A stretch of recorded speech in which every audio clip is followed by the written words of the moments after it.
Hello and welcome to the New Business Show. We talk about the most exciting developments in new business generation, from our own lead generation platform to the latest strategies and technologies available to you, the B2B community. And I'm your host, Nigel Main. Well, here we are. We've gone live. We are live, aren't we? Talking to you. Well, welcome to the New Business Show. I'm Nigel Main, I'm your host, and today we've got a more relaxed show. You know, we kicked back over the weekend, so we thought what we'd do as the best approach to this, to what we can do today, is to do a review of the past 6 weeks. And there's a logic to it. You know, that the point is that over the past 6 weeks, I've talked about live streaming, what can be done, why it's important, why people are not doing it, and especially that in terms of generating new business, what else is there? And it's a pretty serious statement. What's available? And if you think that it's just cold calling and some direct mail or spam email, it's not. I'm not interested in it, I don't respond to it, and you probably don't either. So where do we go from here? You know, I could sit here and talk all day if I wanted to. But when we're looking at how do you generate new business, and once you've got a show moving and you're getting into the swing of things, the important thing is well, what else can you use this technology for? And that's a really important thing. So what I'm going to do before we get into that, I'm going to play our normal intro, and then I need to get in touch with Dean. I'll do that in a second.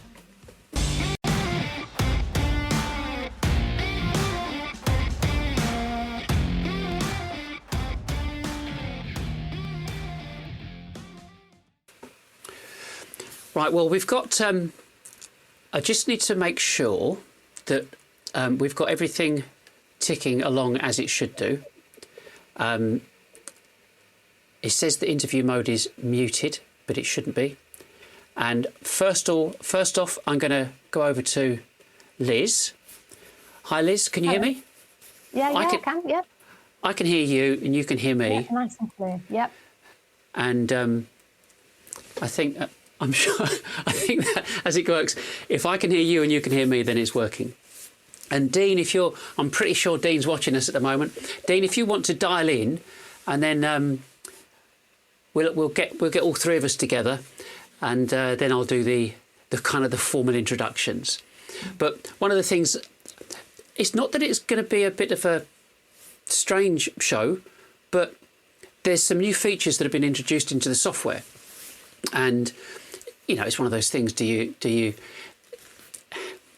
came in last night, literally at 10 o'clock last night when the upgrade happened. So, I've got a phone call ringing. Hang on a second. I'll just say hello to Dean. Guest is in the green room.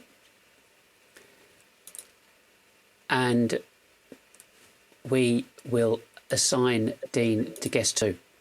There he is. Hello, mate. Hey, how are you? I'm good. You well? I'm very good, thank you. Yeah, good. Cool. I mean, what I was just saying to you that the point of today is, as you already know, is that we want to kind of just do a bit of a review of what this has been about over the past 6 weeks. You know, we've got access to some great software. It's not very expensive. We talked before about, you know, you can use one of these to go live on, and as most people have seen. But it's not just about going live and doing a kind of a promotional pitch. It's what can people do to use this for additional applications. So I'm jumping ahead. In the middle is Liz. Hello. And Liz joins us from time to time. And Liz works for a large software company, and oftentimes is on the receiving end of lots of different calls from different people all looking to sell their wares. And then we have Dean. And Dean is a... well, you tell him what you do. Well, I'm the person hassling people like for my wares. So I'm the sales guy, and I've got a background in B2B business. And at the moment, I'm in the e-commerce technology market. Cool. So we've got so in terms of, here's me promoting and talking about live streaming, and the two proponents of if you want to call it that of new business involvement is someone that makes the calls and someone that receives the calls. So we can see this kind of, we have this understanding that says, well, it's not worked for decades, but lots of businesses don't seem to understand that. So, I mean, in terms of this week, I mean, it's been quite an interesting week in that obviously we're doing what we're doing, communicating the whole live stream thing and speaking to accountants and so on, who seem to be quite open to this, which is good, which is really good. And there's also I was talking to a firm the other day, and they told me about a company called I think the 2020 company, and they are a CPD and developmental company for accountants. And on their website, they have obviously all the exams and information and seminars that people have to listen to in order to get their points in terms of CPD.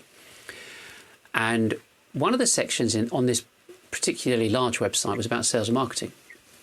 And within the sales and marketing thing, it said, yes, content is king.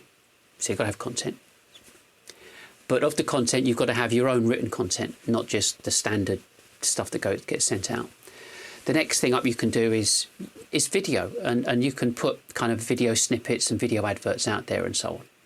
But where it really counts, where it really happens, what really shows your commitment to your clients and prospective clients is going live. And I looked at this. We went live weeks ago, and the lead up to that. But reading that on this website, I'm thinking, it's not just me. It's not just us beating the drum about this going live. I mean, Dean, you've had a number of kind of interesting conversations over this past week or so. Yeah, there's always having interesting conversations. Now, it sounds like you had one in mind. What was you thinking of? The LinkedIn one, the LinkedIn software one that surprised me. Oh wow, yeah. So being the sales guy, I get pitched to a lot as well.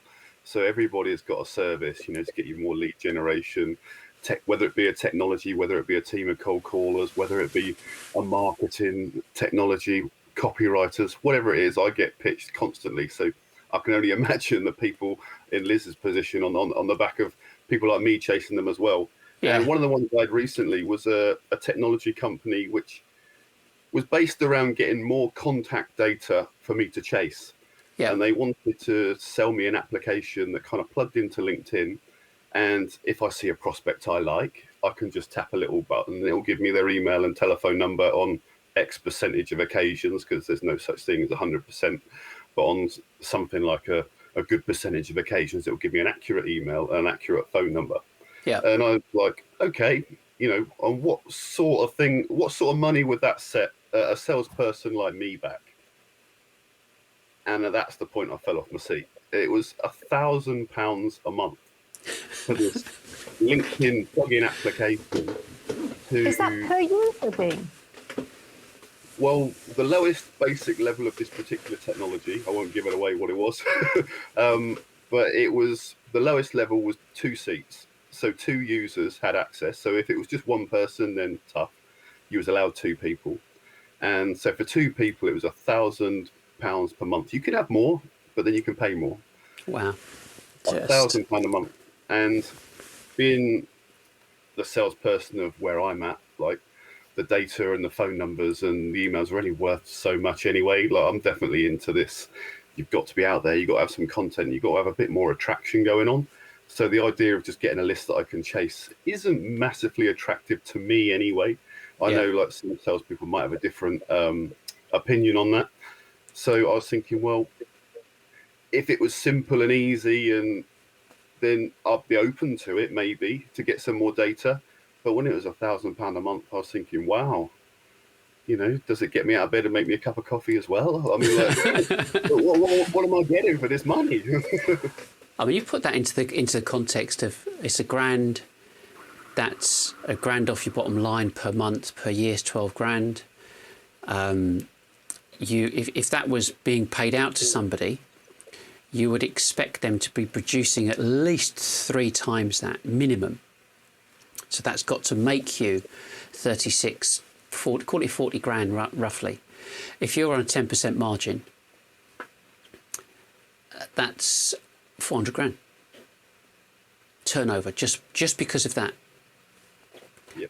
And what you're doing is you're looking to maintain and continue the upsetting of people like Liz and pestering them. Now I've got your telephone number. I've got more telephone numbers. It's difficult. Straight away, you've done the maths. What I would consider the right way. Typically, what people do is go, well, how much is a normal deal? How many deals would you need to break even? But they always look at it in terms of revenue. They never actually look at, well, how many deals would you actually need to do to get your money back? Yeah. Because typically, if someone says it's 12 grand a year, if I gave you a 20 grand contract, you got your money back. No, that's not how the maths work. No, sadly, but that is how it's sold to you. Yeah. And I can't say too much because I'm the sales guy in the room. But that is kind of constantly comes across as well. What would you really need to get you? One deal, you got your money back. No, maybe not. No, and I think that's what seems to come across. I mean, talking to the guys the people that I was talking to this week, they tried it all. They tried the cold calling, they tried telesales, they've tried buying leads, they've tried doing multiple emails, they've tried all of it. And so accountants are no different to everybody else because it's all about just new business. So how do you get new business? And I mean, I had a call yesterday, funnily enough, when you were out and about. I had a call yesterday from an accountant locally, and he said he was the business development manager, and I said, my job title is business support manager. It's slightly different, but he was saying, oh yeah, he does everything. He's there and he's basically the office boy that does the cleaning, makes the coffee, and makes the outbound calls to see if people want to do business with them. And I was like, well, send me some That's a good advert. I was more intrigued to see what information you were sent. I'm still waiting for that information. I haven't had anything through. So it really, from even accountants are still making those outbound calls. I'll be very intrigued if he ever, because I didn't catch the company name, but I'll be very intrigued if I actually get some information from them. Because to me, there's one thing making a phone call. So you can do the telesales bit. And I had one the other day and they were going through a list of people. And I was like, well, give me a list. Part of it, some of them aren't even based in the UK, so I'm not going to speak to you about them. But it's like, if you are going to do telesales and I say to you, send me some information, I genuinely mean send me some information for 2 reasons. One, because that's your greatest chance of getting through to anybody in the business that I work for, because we're still all working from home, and a lot of us work from home anyway without this pandemic thing. So your best chance of actually speaking to somebody or getting in touch with anybody in the business is to send me some information. And also, I'm always intrigued to know what kind of information they're going to send, because if they send me a really badly written email, that doesn't do them any favours, because it's been written by somebody whose English isn't terribly good. And by that, I mean they don't know how to form sentences and punctuate and spell. But I'm always intrigued to know what the company does and how they present themselves online, because I think that's always a very interesting, that's my, apart from the telesales call, that's my intro into what that company does and what they, what they are offering, and is it of any value to the company I work for or any value to anybody that I know. Yeah. But I think of all that, for the 10 calls that I get that are, I ask them to contact me, I get maybe, I don't know, to maybe send information when Really? I've asked for it. I could probably give another Because view on that, to be honest, because having worked for many different sales teams and sales organisations, and it's genuinely frowned upon from the sales perspective that if somebody asks for information, they actually want it. So the amount of times I've been in a sales environment, they go, right, here's your list, cold call it, and you go, right, where's my marketing collateral to go with it? And they're like, well, what do you mean? And they go, well, when they say, can I have some more information, what shall I send them? Oh no, Dean, we all know that when people ask for information, they're just telling you to get lost. you see, and I'm on the receiving end of that. From a sales perspective, we're often trained that people don't want information. They're just too polite to tell you to go away. And there are a lot of sales teams. I can't speak for the people that Liz have been speaking to directly. I'm only going from past experience here. Yeah. But there are a lot of situations where you go, well, can I have some information? And I would put some money on a good percentage those people don't have it, because their organisations won't produce the collateral because they don't believe anybody genuinely wants the information. They take, can I have some more information as a fob off? And so when you go back to your manager and go, oh, I've got 10 people that would like some more information, the sales manager will go, you've got nothing. Wow. But then what's the follow on from that? Because I mean, I think I maybe shared this story before. I once spent about 15 minutes on the phone with a guy on telesales. It got to be a bit of sport, to be honest, and everybody in the office was listening to what was going on. I wasn't even doing the whole I'd stopped even acknowledging that he was on the end of the phone, wondering when he was actually going to stop talking. But I argued with him for almost 15 minutes and said, you need to send me some information because you won't get any further. And by this point, I'd looked at his website. I knew what they were doing. I said, you're just trying to sell us advertising space. And I got that. And he got really, really angry with me. And he said, I can't send you information. It will take me longer to put some information together than it will to explain it on the phone. I'm like, yeah, but you've been on the phone for 15 minutes, right? So you could have even put together an email. But it's interesting that the response is, I say, send me some information and I will forward it on. And I do. I genuinely do. Maybe I'm an anomaly, I don't know. But having been on the other end and done the telesales calls. But it's like, I don't know who you are. You've phoned me out of the blue. Some get really shirty with me. Some get really, really offhand with me when I say somebody's working from home and will be indefinitely. Because it's like, I'm not saying that to upset you. I'm saying this is a fact. I'm managing your expectations here. Send me some information and I will forward it on for you. Yeah. If there's nothing forthcoming, what can I tell the person that you want to speak to, the person in marketing or the finance director? What can I tell them if you don't send any information to me? What do I can't say, oh, this guy phoned. Well, who was it? Well, I don't know. He wouldn't tell me. But that's the thing is, Nigel might remember this. It's like the guy he picks up the phone and he goes, "Oh, you don't say." Oh, you don't say, and then it puts the phone down, and somebody says to him, "What did he say?" He didn't say. It's like that's what it feels like. It's like. But it goes against information. I can't do anything with your phone call. It goes against everything to do with. You've got a big group of people, and I'm kind of anti-marketing. I think we're an anti-marketing company because what B2B that is. So B2B marketers,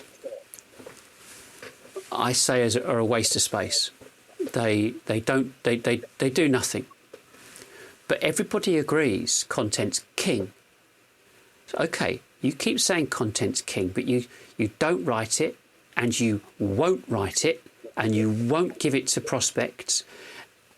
The technology that's around, you're chatting to somebody on the phone and they say, send me some information. I just have. You should have it now. Because that's what we were doing 20 years ago. If you want some information, automate it, send it. You've got it right now. There you go. I've sent you 3 things. You've got a thing of that. That's it. So if you, it is as simple as that. But the bottom line is, you said this a while ago, Dean, about the and I've used it on multiple bits of content that we've produced, which is 1%. 1% of your total market are looking for something at any one time. So if that's the case, when you're ringing somebody up and they go, oh, send us some information. Hello, are they the 1%? How else do you expect? Oh, you expect to see them as a mark, get in there and close them down on the first phone call and maybe have a meeting, but close them anyway. It's said nobody ever, and nobody ever did. Yeah. It's just this 1% just comes from who's in the market right now. Because you've got all your chosen market. At some point, maybe they'll all be in the market at some point. Yeah. But the whole point of cold calling, the whole reason the whole numbers game came up is how do you get the one who's in the market right now, on the call right now? Well, that's a case of timing, and in the old days, it was a case of, well, if you call everyone, you got a good shot. And it used to work in the old days because there was this thing in the old days where people answered a phone. I remember being in offices where there was like a 2 or 3 ring policy, and if the phone hadn't been answered in 3 rings, someone was for it, Yeah. Now if a phone rings, it's like, look at one another. I'm trying to do some work over here, Yeah. No, just because a phone rings, it doesn't get answered today. So you're not going to get to that 1% anyway.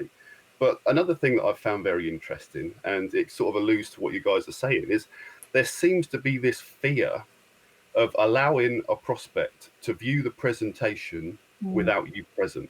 Yeah. So there's this whole control over the presentation. Now, I'm a salesperson. Yeah. I love it if I can do the presentation in person. Definitely. Yeah. Hands down, it's better if you can do the presentation. Yeah. But life ain't about what I want. It's a buyer's market right now. And it always is, yeah. The man with the gold has the choices, and it's like they don't want me to hold their hand through the presentation. So there's this massive fear. And this is where giving out information, I don't know about that because I want to control the presentation. Yeah. Well, why don't you just put your presentation on YouTube? Whoa, what? And people look at it without me holding their hand? That's scary. And I don't fully understand why there's this massive fear. I was listening to a live show on LinkedIn yesterday, interestingly enough, and it was all about B2B live shows and getting content out there. And from the discussions we had, I thought, well, this is going to be really good. This is going to be really interesting. It's not just us crazy people. This is happening on. There's other people in this world who are thinking the same thing. And they're all talking about, well, what sort of...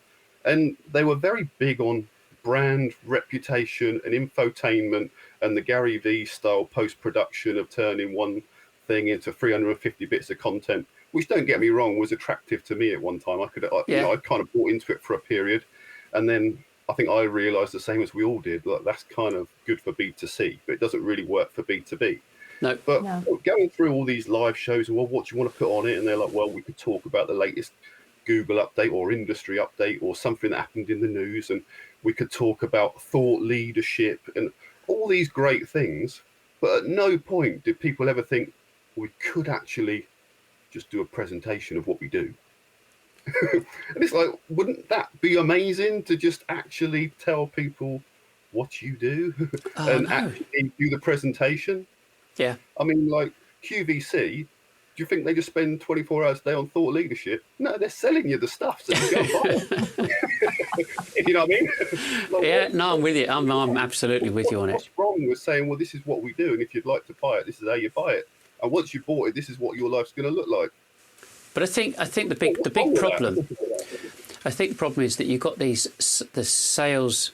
We call them the leaders, so the managers and directors and chief growth officers, chief revenue officers, all these people that have been brought up on this sell, and they think that by controlling it and by withholding it, they're going to be in control of the moves as any potential sale goes forward. And they convince themselves that they're putting people into a funnel and yada, yada, yada, and they're taking them through the funnel until they get to the point of wanting a demonstration, and they will be present and justify their salaries. But the issue with B2B is that, we've said this before, that if you buy something in B2B, you're buying it because it's going to make you money. You're not buying it because it looks nice, or unless it was a Lamborghini, but you're not. But you're buying it because you think that it will save you time and money, and make money. Because you can only save so much money, so forget that. But it saves you time, makes you more efficient, and helps increase your profitability, and therefore you can cost justify it. I.e., you create a business case. So it has to be a profitable business case. But because the salespeople are frightened that they're not going to get any commission, if it goes down a digital route, they won't ever endorse or recommend it. And because marketers don't know what they're talking about, and they've proven that for the past 10 years, that they have misled the business owners into maintaining this marketing activity that's a waste of time.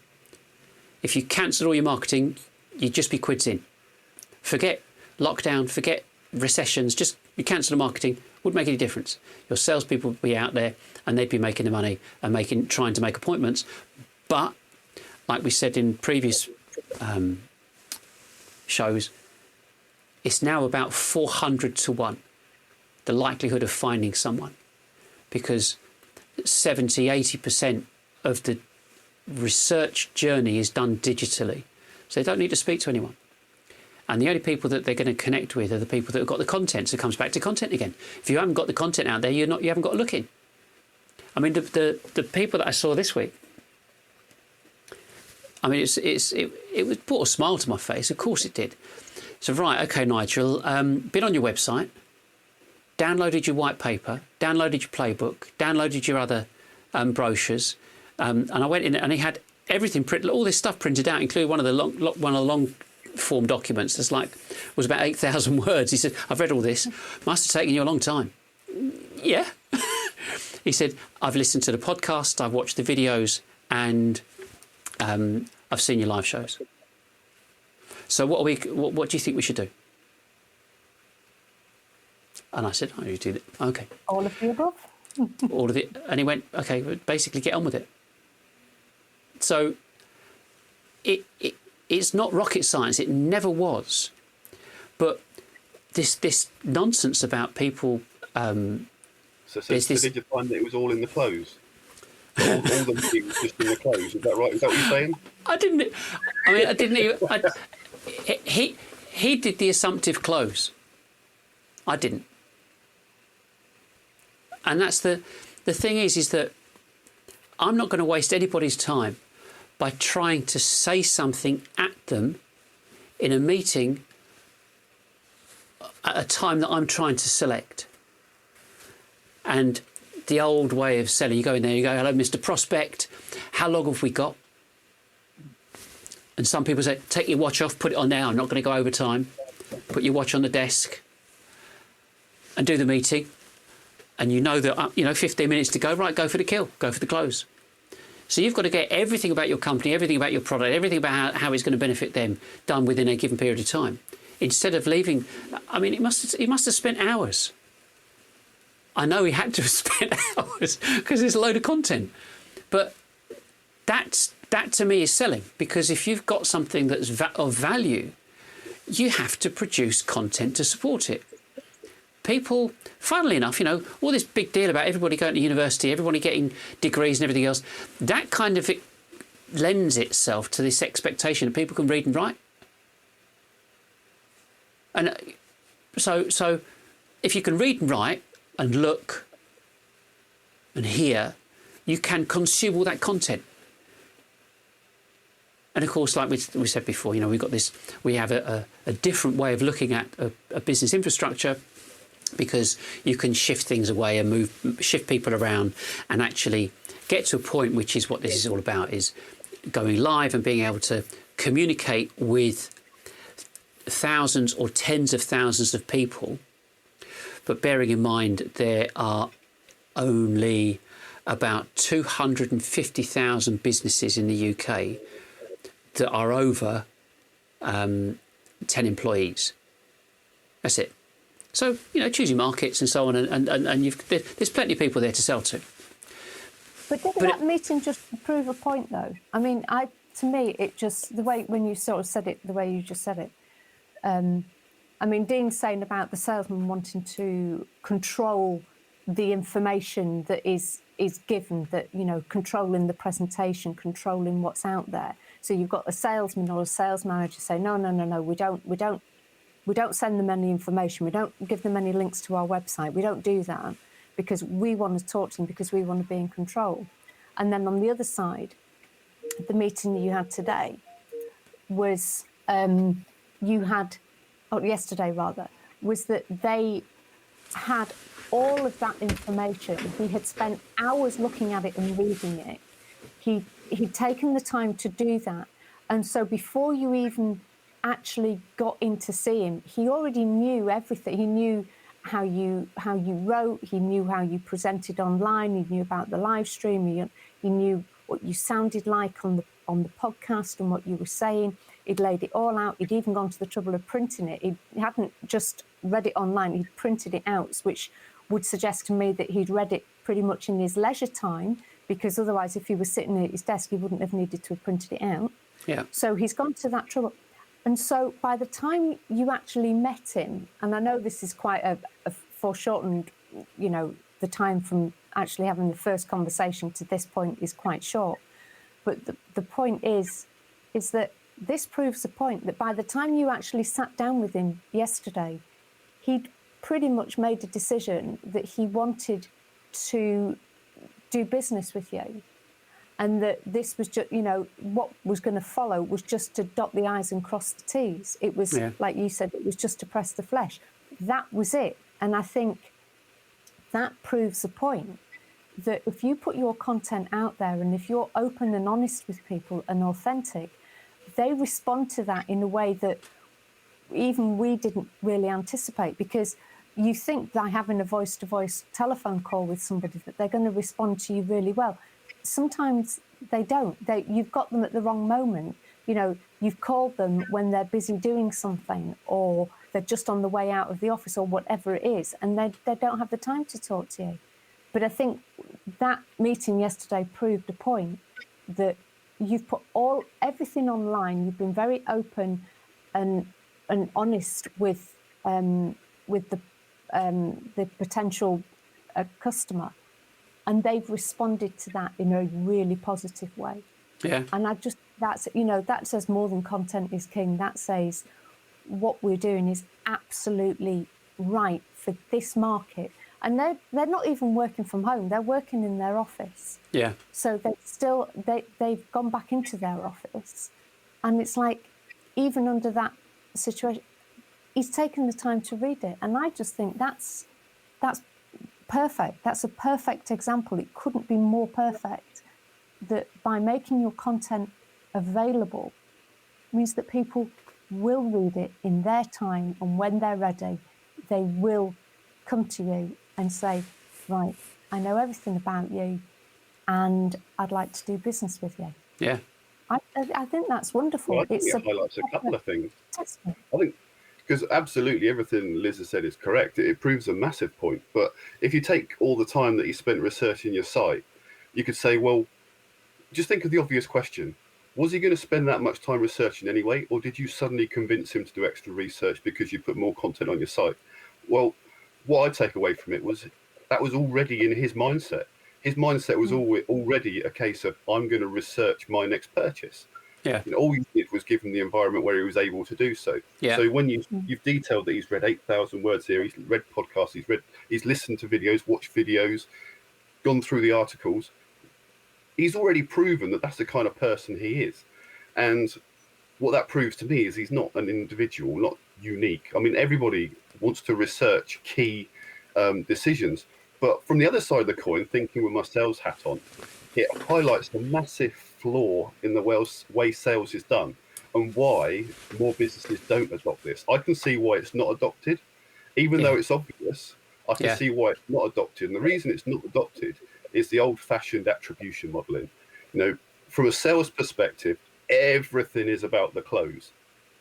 You know, now if we look at this accountant, he's gone and listened to a podcast, read an article, downloaded a white paper, watched a video, and at some point, I think, you know, we've been prompted to do so, maybe by an email, maybe by an initial. So you backtrack it back. Which bit gets the credit for winning the sale? Was it the close? Was it the video? Was it the podcast? Was it the article? Was it the white paper?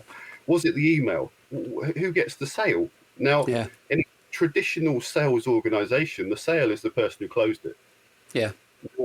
If you look at a big team of B2B sales, there's not normally just one salesperson. There might be a team of salespeople. Yeah. There might be three. There might be 10. And if you give someone some information, which is great for the buyer, which is perfectly for what they want to do, the fear is they'll then read the information, go, oh, that's good. Go to the website, lovely website, nice video, and then they go to the contact us page on the website. Oh, I'd like some more. Can I find out about buying this? Then that request goes to another salesperson who closes it and gets all the money. Yeah. Now, And that's what, and that's why we've changed. We've looked at this and said, right, well, that's nuts. There has to be a shift, and that the shift happens in terms of who runs the technology, who runs the content, and who runs the revenue. And that makes sense if you have a chief revenue officer, and that person has got one or two salespeople that go and press the flesh or take the orders. But it doesn't mean that you have to have a national sales team, because it can be driven online, which is what everybody wants to do, which is digital transformation. And the whole thing with digital transformation is, how do you digitize your connection with your customers, your staff and your potential customers externally? Excuse me. And that can only be done through enabling the way that you can communicate authentically on their terms, in their time frame, not yours. The salespeople can only function if they are pushing for engagement on their terms. And we said this before, that the typical structure with marketing automation platforms is that it looks to replace the cold call, the collection of a compliment slip. Before, back in the day, you'd go knocking on doors, they'd open the door, you'd get asked for a compliment slip, you'd write down the name of the person that deals with X, Y, or Z, and that's what you've got. That's exactly what an email form does if you want to download a piece of content from someone. And so you're demanding a transaction from the customer as opposed to demanding a compliment slip. Now you want even more information, and they don't want to do it because they're going to get pestered. And so coming back to this 1%, and it's so important that if you're able to connect with 1% of your market and just tell them, we're going live over the next 3, 6, 9, 12 weeks, months, whatever. This is our agenda. This is what we're going to talk about. Come and join us if you're interested. That's it. No spiel. No, we've got to come up with the headline on the email. We've got to get them to click. We've got to give them a call to action that they can't refuse. No, they're busy. They've got a business to run. If they see that you're communicating sensibly and in a business-like fashion, they go, I won't look at that just yet. I'll look at it later. We have more engagement after the event, after live, than we do when it's live. Staggering amount of engagement afterwards, because the live stream suits us at 11 o'clock, and we're doing this every week. Doesn't suit everybody else because they're in meetings, gone home, gone to lunch, on holiday, yada, yada, yada, but they can see it on catch-up. So, and there's no editing. They can see it for years to follow. It's not just like they'll catch up by the weekend. I mean, this could be online for 5 years, 10 years, depending on how long until it's completely out of date. I just had a thought. We've got to go. We go right in 5 years' time or 10 years' time. We're going, where's that thing that we did? Look, see, we told you it was all crap. We told you it wasn't working. You didn't believe us. I mean, it's exactly that. And like you say, like if you're very specific about what the show's about, people can self-qualify. Yeah. You know, like we joked about like the Jonathan Ross show. Like people say, oh, they'll look at the guests and they go, boring. I won't tune in. But then they might see someone and go, oh, I'll be interested to see that interview, and then they'll tune in. That's exactly how they behave with the live. You know, absolutely. Say, we're going to talk about something very specific, a very specific area, and people will self-qualify. Who will self-qualify? The 1%. Exactly. 99% will just not tune in, and that's absolutely fine. But they won't be offended either. No. And you know, we said, you know, we instead of doing 2 emails a week, I'm going down to 1 email a week now, just to say, we go live today. This is what we're talking about. See you there. You can look at us on Catch Up, and it's like it's a dream in terms of how to communicate a message. It is an absolute dream. Yes, there's setup. Yes, there's some stuff you got to buy, but it is incomparable to the massive cost of having BDRs, telesales people and salespeople just hemorrhaging gross profit out of the business because people think that's the way to do it. You go, I reach more people than companies 100 times bigger than us, 200, 500 times bigger, because we're there, we're doing it, we're producing it. The content was produced in advance. We know how it needs to be structured. We know how Google works. We know about the content we're supposed to have, the content we don't need to worry about adverts on LinkedIn. There's a structure, and systemize it. Happy days, get on with it. And that's, I mean, we're going to keep talking about this. We're going to keep sharing what's been done, but and that's what kind of led us on to as far as today's concerned, is about, well, what else can you do with it?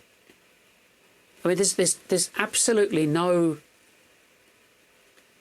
argument against this.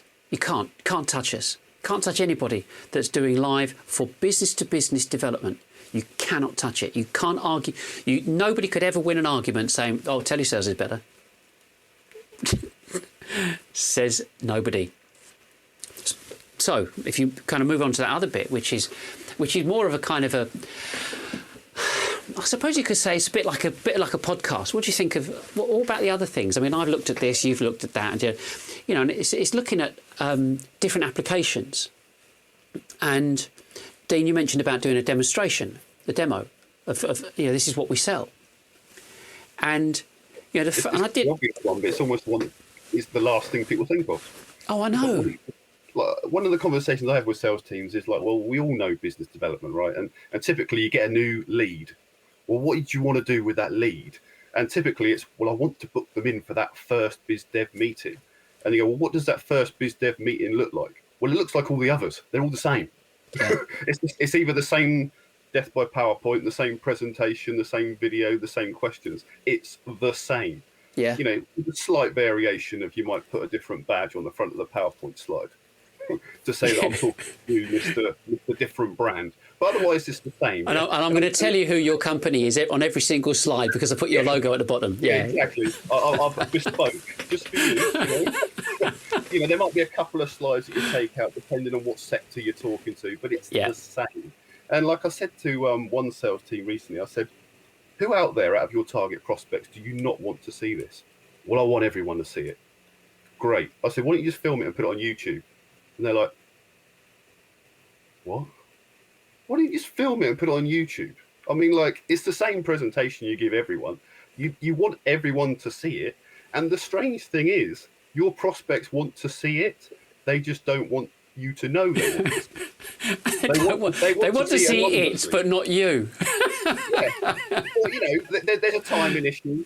There's people in that 1% that do want to see that presentation. They're just not ready to see the whites of the eyes press the flesh. Yeah. They don't want to have their company name on your radar that they're looking, if that makes sense. Yeah.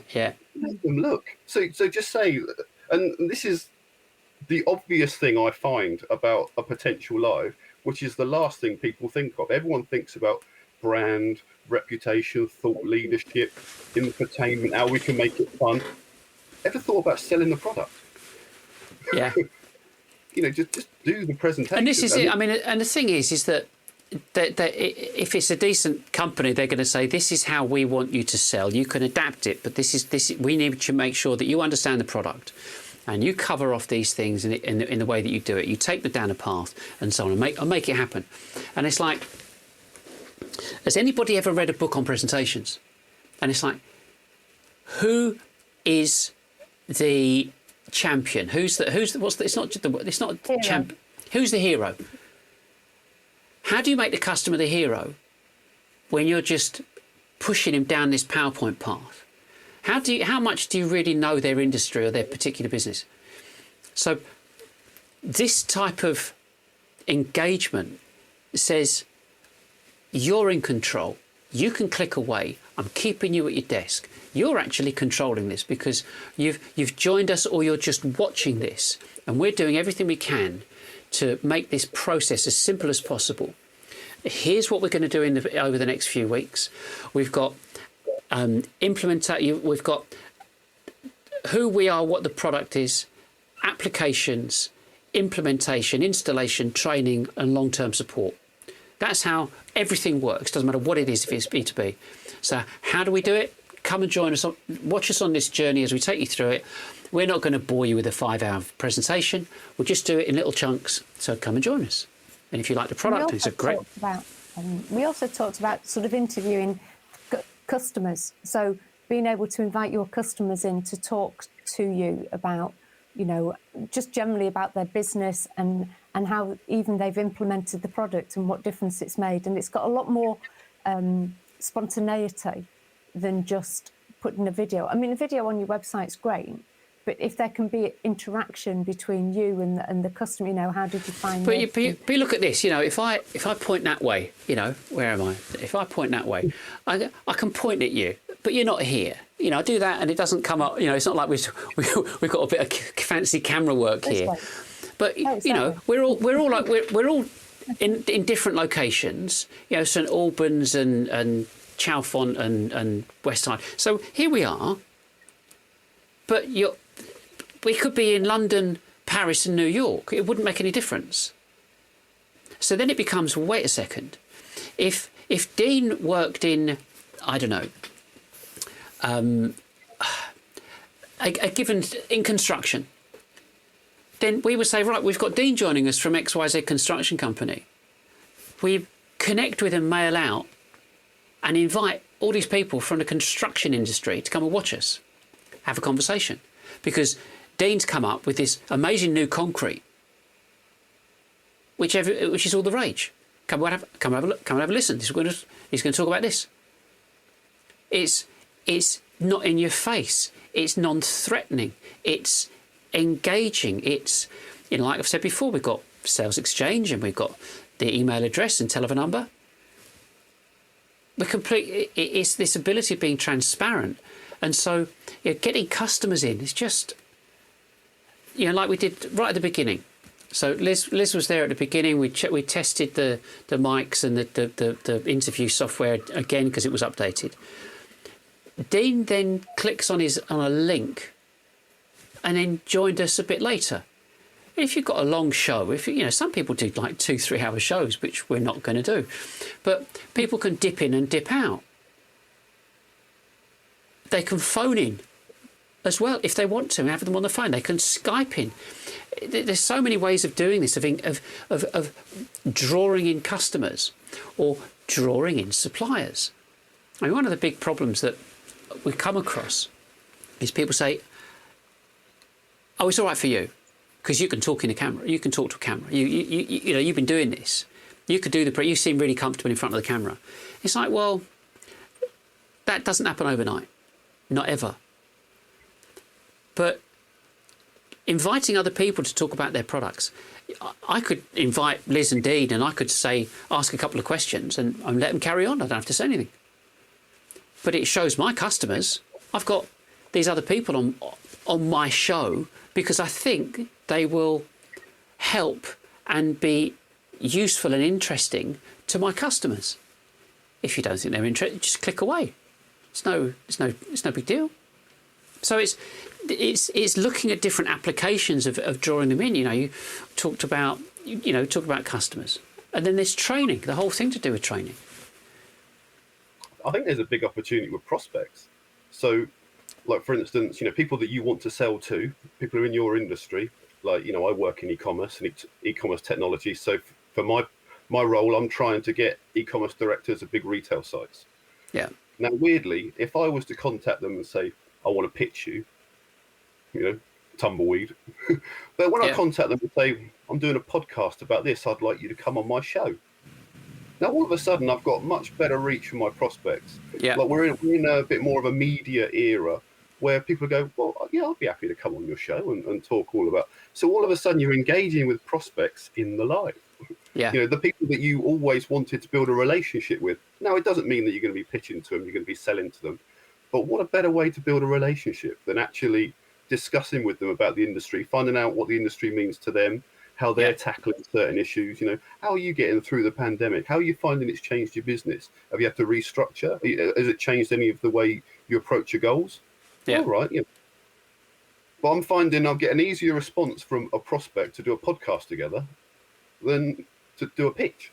Yeah, and it just because it comes back down to 1%. They are a target vertical, but they're not thinking about it, or they don't need it or want it just yet, or they haven't been sufficiently warmed up to get to think, do you know what, I could use them.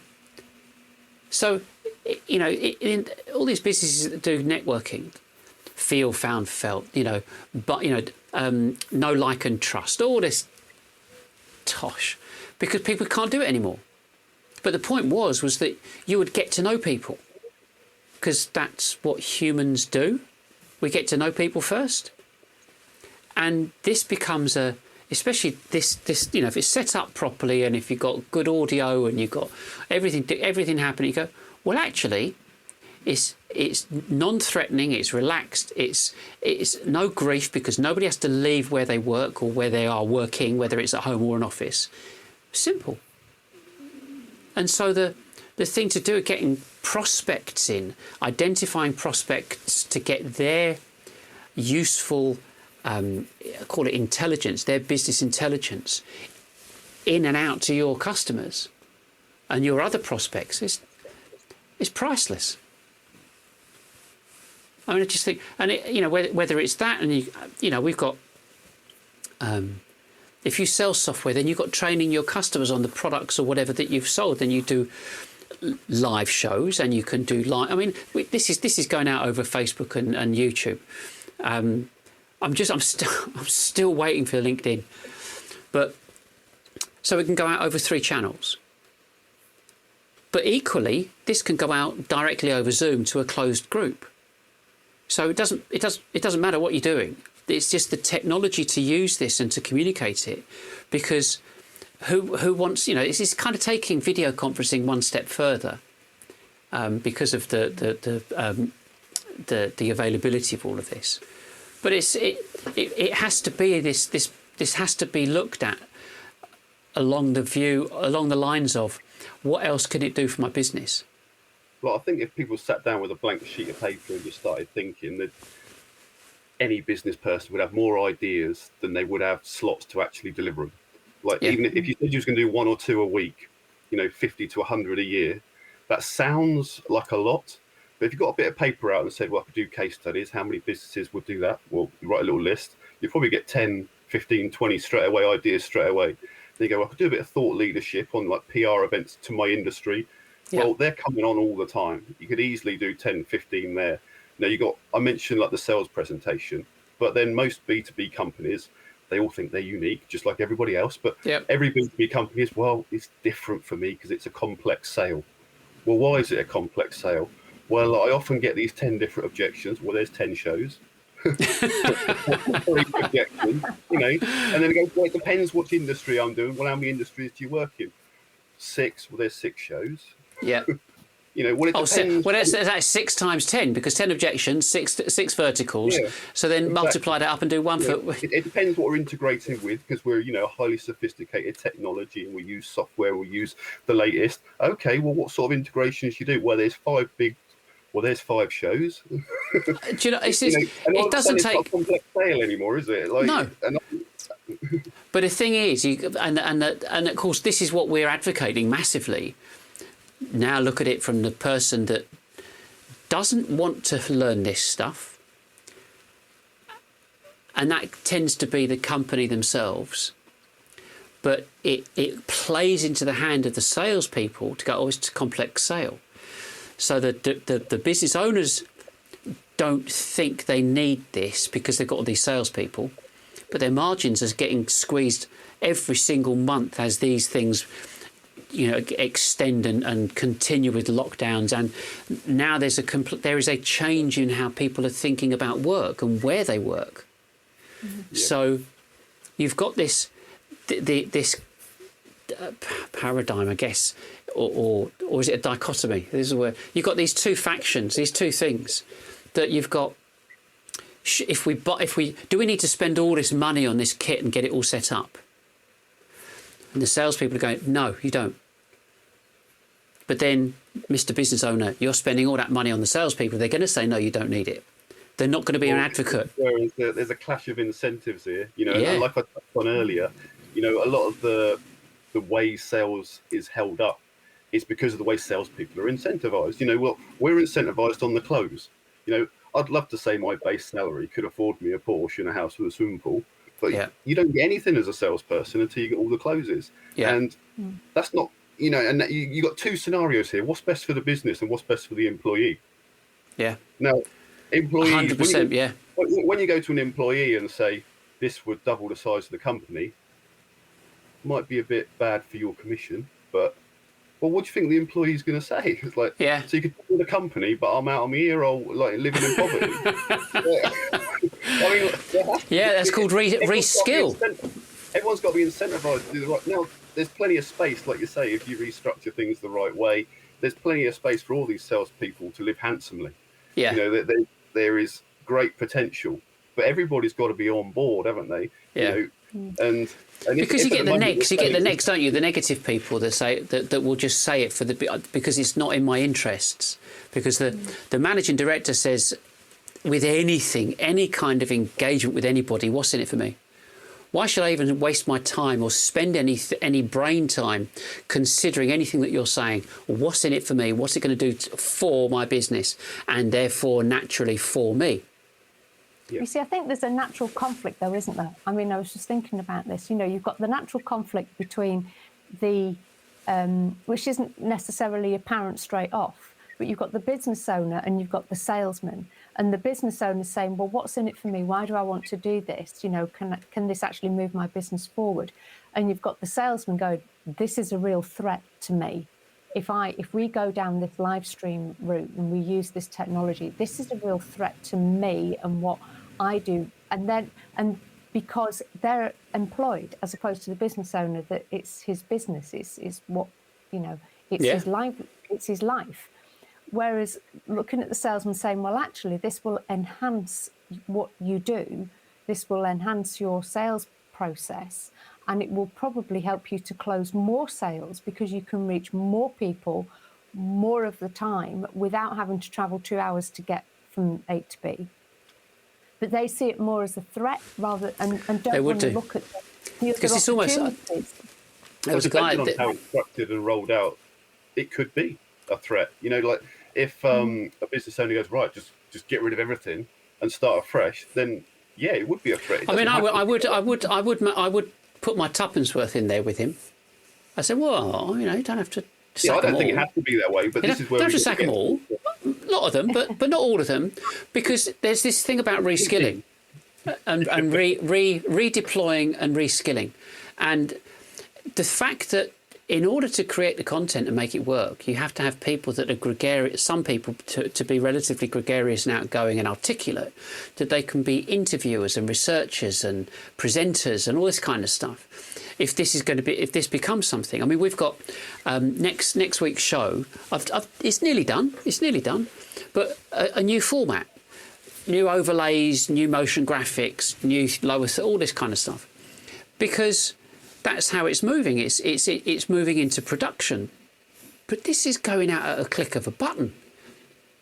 I mean, it's staggering what's attainable and achievable. But the people that were there before, who were doing the sales, a guy said to me a long time ago, this old guy, he used to be involved in selling office equipment, and he said, you can guarantee, do an analysis on a salesperson and see how much time, he actually spends talking or closing to his customers, to actual customers, people that are in the market to buy. So you're employed as a salesman. How much time do you spend a week actually communicating with somebody that is actually in the market? Or how many appointments did you actually do? And it's like 1, 2. Because if reaching people is 400 to 1 to find someone that might be interested, you've got to spend weeks or months on the phone first before you even start to get to appointments to nurture those 400 to 1 results before they're actually getting warmed up for you to go and talk to them. So and so the mechanics around the sales process are skewed and screwed because it can't work properly, it can't work efficiently. And this way, you know, by communicating this and saying you have to redeploy these people, you've got to look at how business is structured. It must be done differently, B2B. But B2B sales, and if you want to call it marketing or promotion or publishing, revenue, you know, content and so on, it's got to be done differently. The way the business is structured has to be done differently. But, will blow me down, it's massively profitable. Far more profitable than whatever you're doing at the moment. You cannot touch it. But it upsets some people who are going to be the naysayers of this, who are the BDRs, telesales and the salespeople. They don't want it. Of course they don't want it. Well, I think when they understand it, they will want it. It's that they don't want it at the moment because they don't understand it, and B, it's going to be perceived as an initial threat, you know, for obvious reasons. But if, like what you said about sales, you know, I'm a salesperson, so you think of your job is to do the sales, but the face-to-face stuff is never as much of the diary as you'd like it to be. It's all about opening a conversation. So all the effort, all the perspiration is purely on opening conversations. Yeah. The close is the easy bit. It's the bit everyone sort of go, oh, now you make your money sort of thing, but not really. You made it with the extra hundreds of hours of just trying to open a conversation. Because, you know, I know we've got shared ideas here of how good marketing is in B2B, but marketing's not giving you the leads. Marketing's not bringing it to the table. You know, the salespeople are having to find their own food, hunt and kill it, you know, prepare everything, you know, and at the end of it, all they get the credit for is that one tiny bit at the end. All the rest of it is forgotten. Now, if you take that away, then obviously the salesperson's like, well, all of my targets and my opportunities to earn commissions just evaporates like a puff of smoke, you know. But then what you can do is, theoretically, is you can restructure the whole thing. And so, well, instead of having bonus schemes against individual efforts, which, let's face it, historically has sometimes favoured the employee a lot more than the business. You know, I've been in roles in the past where salespeople were making astronomical money, but the actual work they were doing was costing the business money. But the way it was structured, they were making a killing, you know, because it was down to their employee targets. It wasn't good for the business because, you know, the actual thing they were selling was actually a negative loss to the company. But that's an entirely separate point. But what you can do now is if you've got a hard team, you can relate everyone's bonus to the company success. Well, this is it. I mean, this is what but I think. Everyone's getting their bonuses, you know.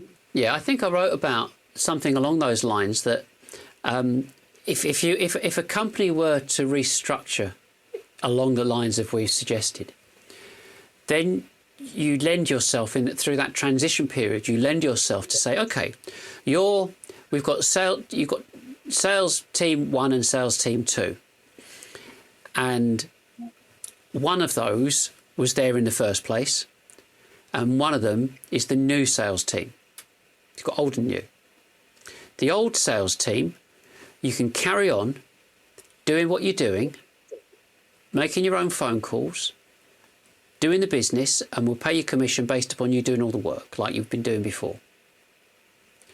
The new people, you're on a new structure. You don't get commission anymore. You're part of the revenue team, and you are just, if you have to talk to a customer because he wants to buy something, you do that. But you're paid a salary and so on. You get a bonus at the end of the year with everybody else, including the people who do the content and produce the content and do the shows and promote the products and teach about how the products can be used and do all that attraction, that massive amount of attraction stuff. Because it's a hop, skip and a jump just for them to say, I'd like to buy it.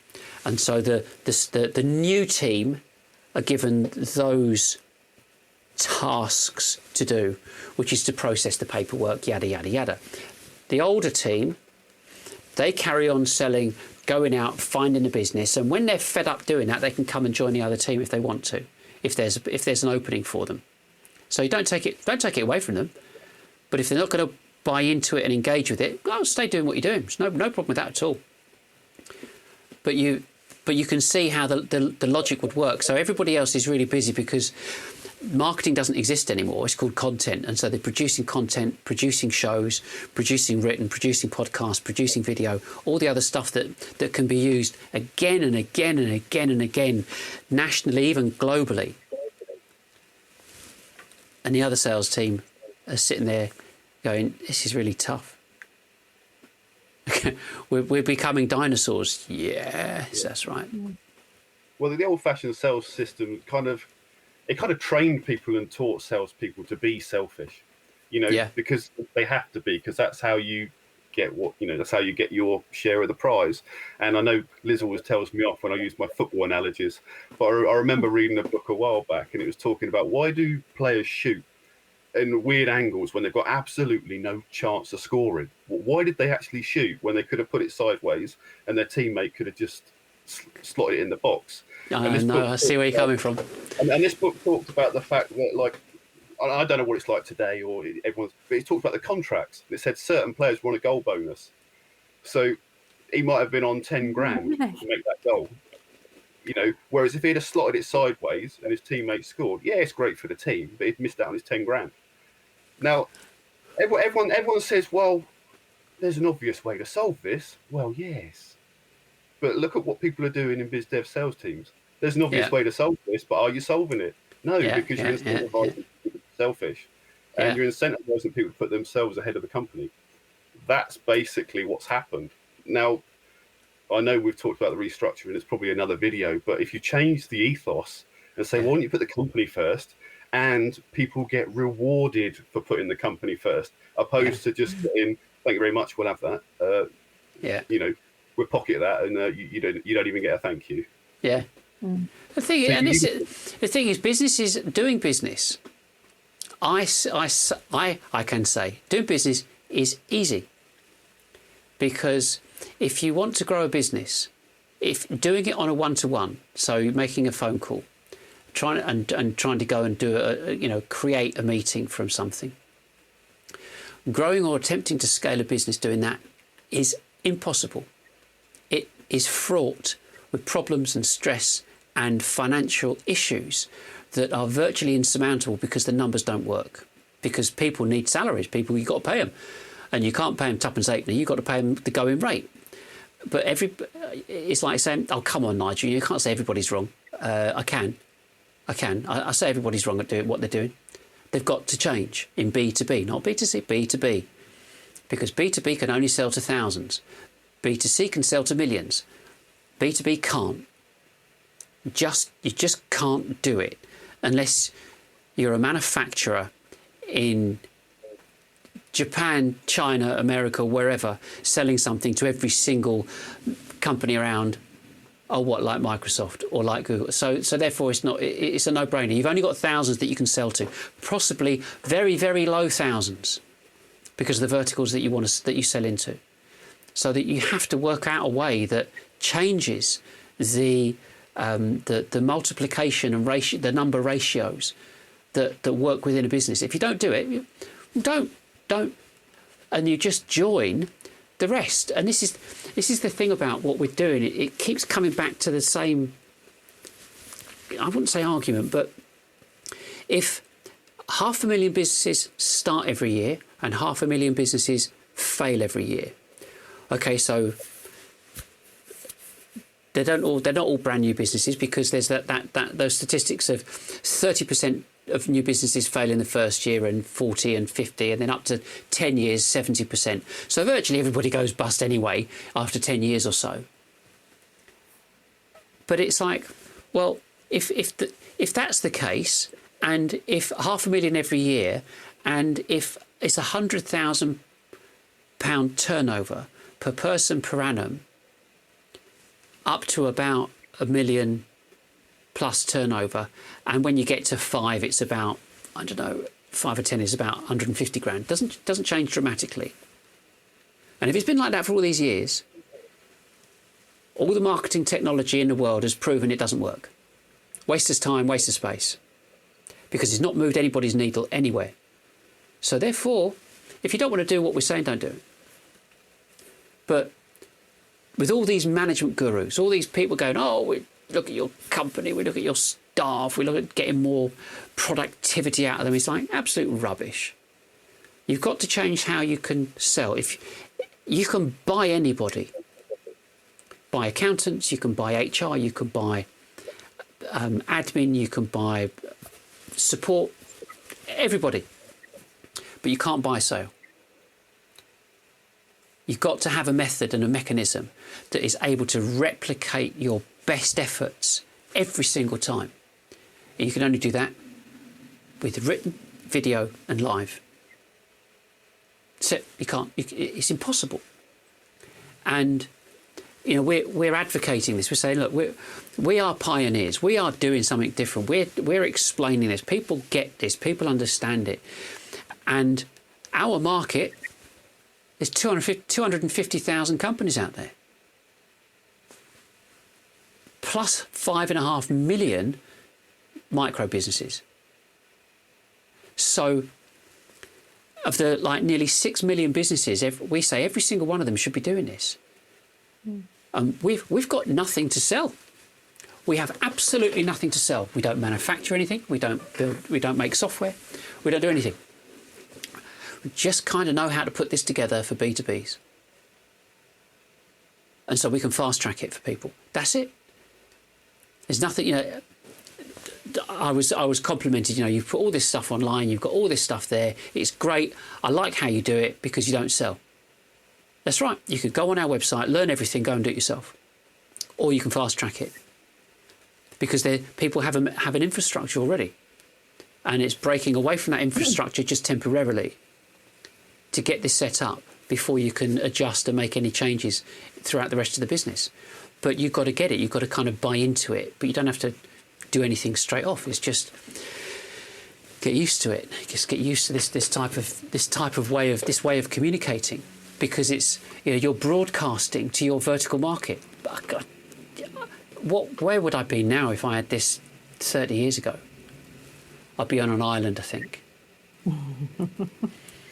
But every single salesperson in the world wants to be able to scale what he does. And that's the best anybody can ever come up with it. It's a numbers game. But nobody ever told me how to manipulate or manage or work the numbers. Ever. Not ever.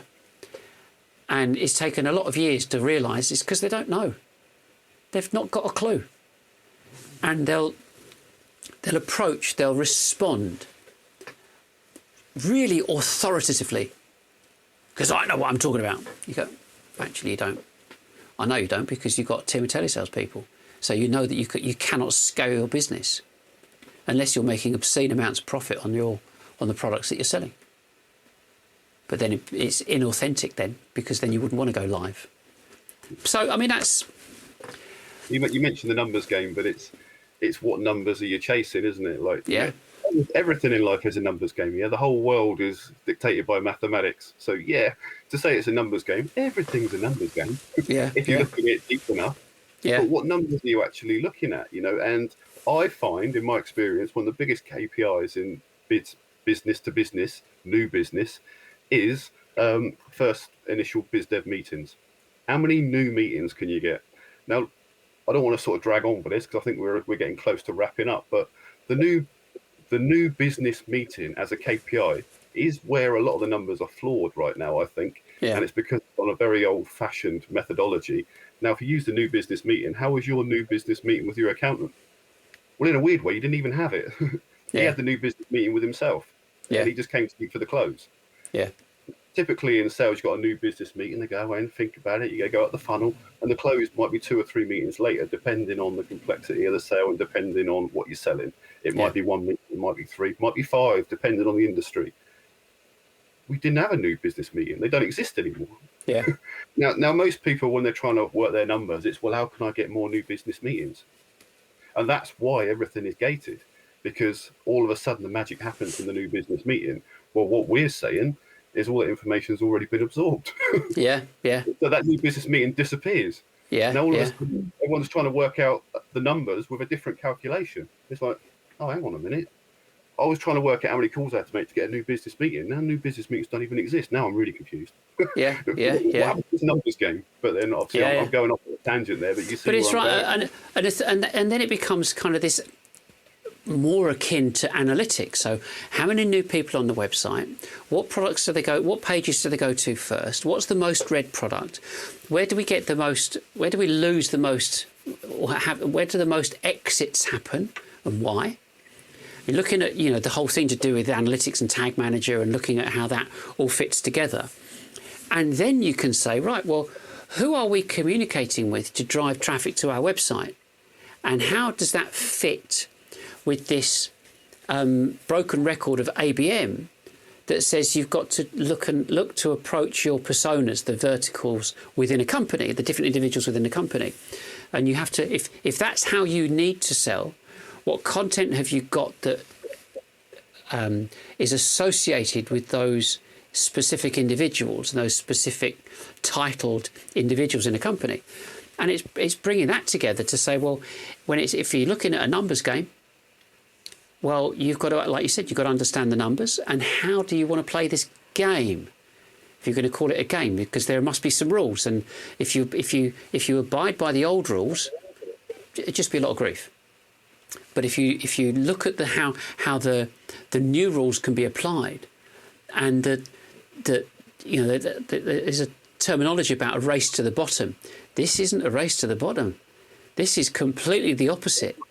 Because if you look at your position in a company, in an industry, those who adopt this first become the winners. Because they're able to reach out to a massive group of people, and then you've got the early adopters, the innovators, early adopters, early and late majority. So we've got this bell curve. So we're at the innovation early adopter part at the moment.